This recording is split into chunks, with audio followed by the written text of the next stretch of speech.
Hello guys. So, welcome again to my YouTube channel. So guys, bago natin simulan yung tutorial, make sure nakasubscribe ka, click the notification bell para updated sa mga tutorial natin guys. Sabi guys, magandang umaga, magandang tanghali, magandang hapon, magandang gabi, kung anong oras mo ito napapanood itong video to. May siya na napasigis na about na po sa Gcash. Once na na-update po yung Gcash po niya, ganito po yung mangyari po sa inyo. Yan. Hindi po niyo ma-open po yung Gcash po niyo once na meron pong ganitong problema. Para lang po ito sa mga naka-Android phone, nakatulad ko, or tablet. Kung ganyan po yung hawak po niyo na gadgets po guys,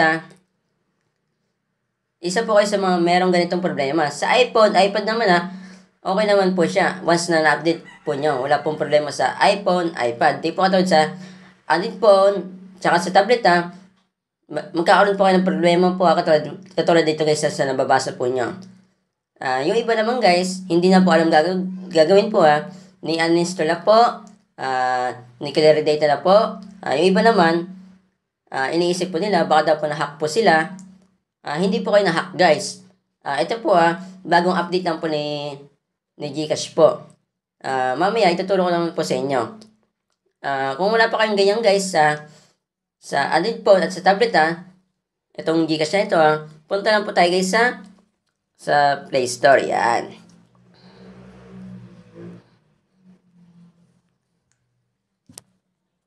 Yan, lumabas na sa akin guys yung Gcash po kaya i-click ko na siya. Sa akin po sa akin po guys, na-update ko na po siya. Kaya meron po nakalagay na open at uninstall. Ito po yung logo po niya guys yan. Then ito po yung pangalan po niya, Gcash. Sabi ko nga sa inyo guys, kung meron na po kayong Gcash po kailangan po yung i-update po niya. Kasi nga po hindi po niyo ma-open yung Gcash po niyo Sa akin po na-update ko na po siya. Yung sinasabi ko po sa inyo. Kaya meron po yung nakalagay na open at yung uninstall. Kung baguhan pa lang kayo guys, kaka-install nyo lang po ng isang application po, katulad dito yung Gcash na to once na meron po sila update po automatic po na naka-update na po siya kahit na ayaw nyo po i-update po yung isang application. Pero sa Gcash po kailangan po nyo i-update po para magamit po nyo. Sa ngayon guys, yung update po nila hindi po nyo magamit po yung Gcash po nyo. Kasi nga po meron pong problema guys na dapat po natin na ayusin po doon na tayo sa Gcash. Pakita ko sa inyo yung problema. Ito yung Gcash guys yung bagong update. Naka Christmas version na po siya. Yan. Marami pa ako guys na nababasa po sa social media po guys na hindi na po nila alam ang gagawin guys sa Gcash po nila. Bakit di po nila ma-open. Yan guys, basa nyo naman po nakalagay po dyan Yan. Tinakpan ko guys yung yung Gcash number ko para po hindi po ma-hack po guys yung iba naman guys sabihin natin na nakakaintindi po sila na English pero hindi po nila alam na yung gagawin po kasi nga po hindi po sila bihasa po sa cellphone kung saan po yung hanapin yung mga pinapagawa po dun sa instruction na yun. Ito guys pakita ko sa inyo. Ang sabi po kasi dito guys meron po silang na-detect sa system. Kailangan po na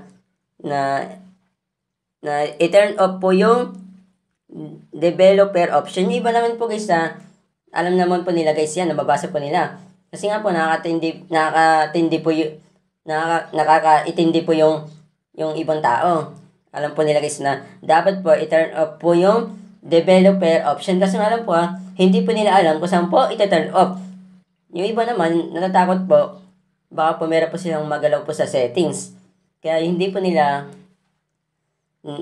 ni-turn off. Ganito lang po yung gagawin po nyo guys bago nga pala sa inyo ituro po yan kung saan po i-turn off po yung developer option. Pakita ko muna sa inyo yung mga reaction po ng mga naka-Gcash user po sa Android phone at sa tablet na hindi na po nila alam gagawin kung paano ba ayusin po yung problema na yan.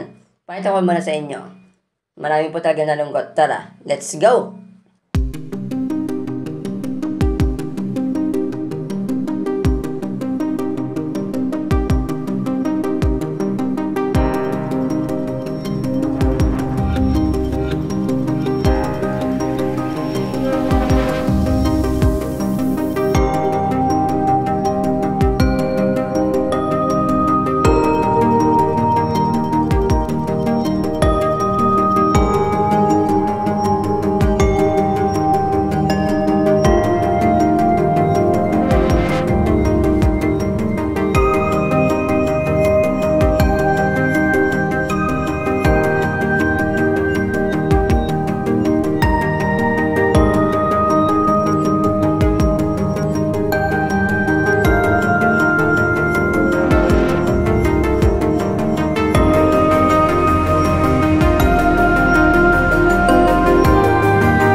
Okay, kita nga tayo naman po guys na hindi na po nila alam na yung gagawin po Nakita nyo naman po sa mga screenshot ko po Kita nyo naman po. Ganito lang po gagawin po nyo para ma-open po nyo yung Gcash po nyo.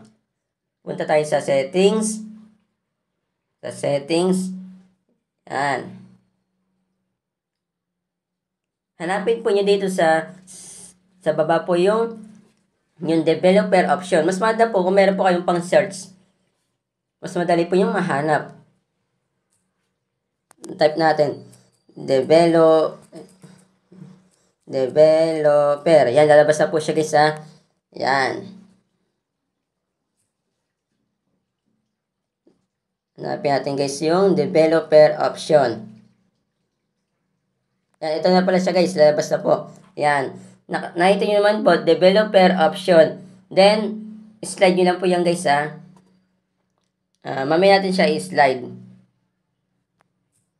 Kung wala naman kayo guys na pang search, pang hanap po ng hinahanap po sa settings po ganito lang po siya. Kasi hindi naman halos lahat po ng Android phone at tablet meron po siyang pang hanap po guys baba natin guys. Depende rin po sa inyo kung saan po nakalagay po yung developer option. Yan. Sa akin po, dito po siya nakalagay po sa additional settings. Hanapin natin yung developer option.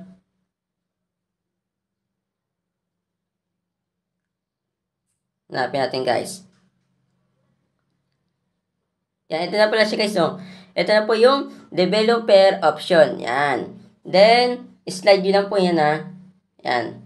Once na na-slide nyo na po siya, na turn off nyo na po, hindi nyo na po makita yung developer option. Yan. Tignan natin kung magagamit na po natin yung Gcash. Kasi yung Gcash ko po guys pang business ko po siya. Yan. Yan, okay na po guys. Nagagamit ko na po siya. Type ko muna guys yung yung password. Pause ko muna itong video na ito baka kasi ma-hack guys So ayun guys, na-open ko na po yung Gcash ko po Ayan, ayun po yung patunay guys Ayan, na-open ko na po siya.